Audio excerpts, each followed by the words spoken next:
Wednesday, the Rochester International Jazz Festival is bringing Latin Grammy Award winner Jesus Molina to headline the Wegmans stage at Purcell 5. Yeah, he's a world-class pianist, vocalist, and one-man show. And our Dan Strack got a chance to chat with him by Zoom to get a preview. Take a look.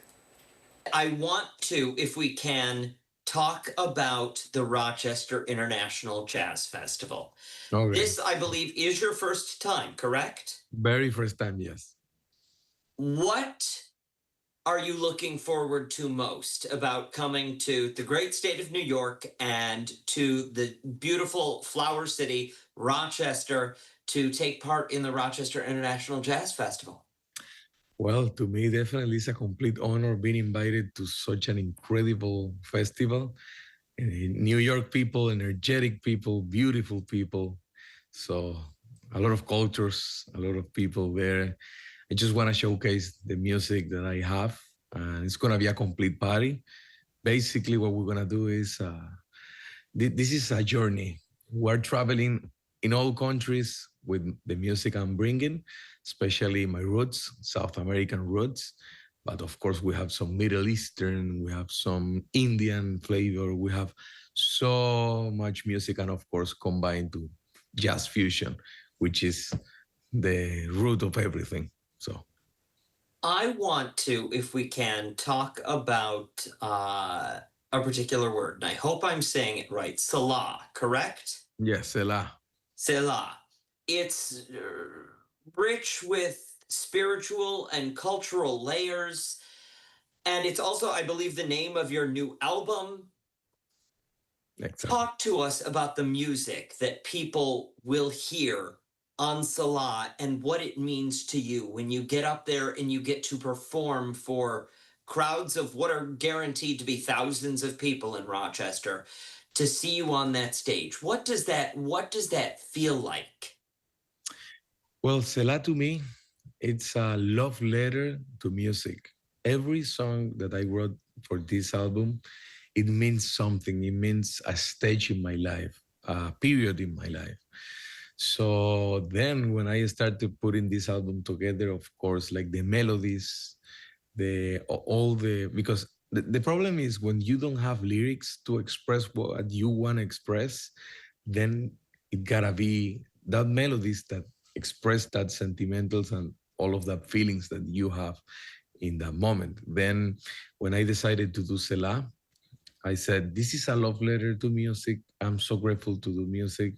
I'm so happy to being able to play music every single day, and every song that I'm presenting has a joy on it, but at the same time has some time of reflection. And the messages I give, of course, with all of this music is the most important part. So that's what we're bringing. But the most important thing is that's going to be a party. That's it. Oh, it's going to be a party, and I love how the audience is taken aback by you, and you take them on that ride. You take them on that journey. It's almost like a game of chess where you do this and they give you this, and you do this and they give you that. Talk to me about that energy. I have to imagine that feeds you while you're on stage performing. And then it also feeds you in the recording studio, because you have to put yourself into that same mindset that you're performing for an audience of thousands when it could just be you and, an audio technician. Exactly. No, definitely it's feedback always. Like I'm giving some melody, some message to the audience. And of course, interacting with the audience is the most important thing. There's going to be a lot of things where they're going to participate a lot, when they're going to sing back to me some melodies that I'm going to be presenting to them. At the same time, some other personal songs, like I have a song that is really special for me that is called Melody, that it's for my daughter, that her name is Melody. So personal things, of course, we have some covers from South America, some classic music.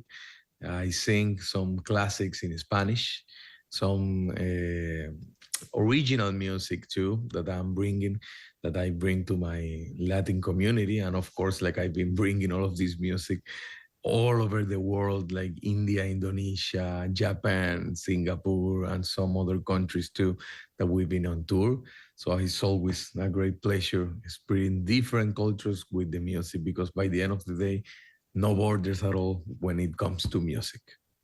I am so glad you brought up the song Melody because I've got that question right here that I need to talk to you. I want to know what was going through not just your mind, but what was going through your heart as you were writing that song. Well, definitely when I was writing this song, I was just focused on the first day I saw my daughter when she came to the world. When I saw her for the first time, her first cry, like I wanted to express on a melody, like that's her name. It's like how that moment changed completely my life when I saw her for the first time. It was like that type of love that you never feel until you get to it. And then like that song is basically my heart on a melody because she's my most beautiful melody. And of course, I needed to have a song that matches that feeling. So that's how it came. That's lovely.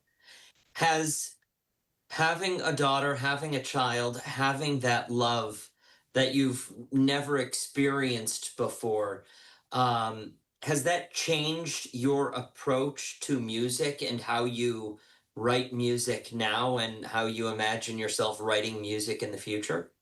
Yes, yes, that changed completely the vision of every single song, what I want to express and what I want the world to perceive from my music, because that's the main problem. Is like now I am thinking of I want to write songs that every dad is proud to show that to their daughter or to their son in general, because it's like we're so worried these days with all of these messages going on.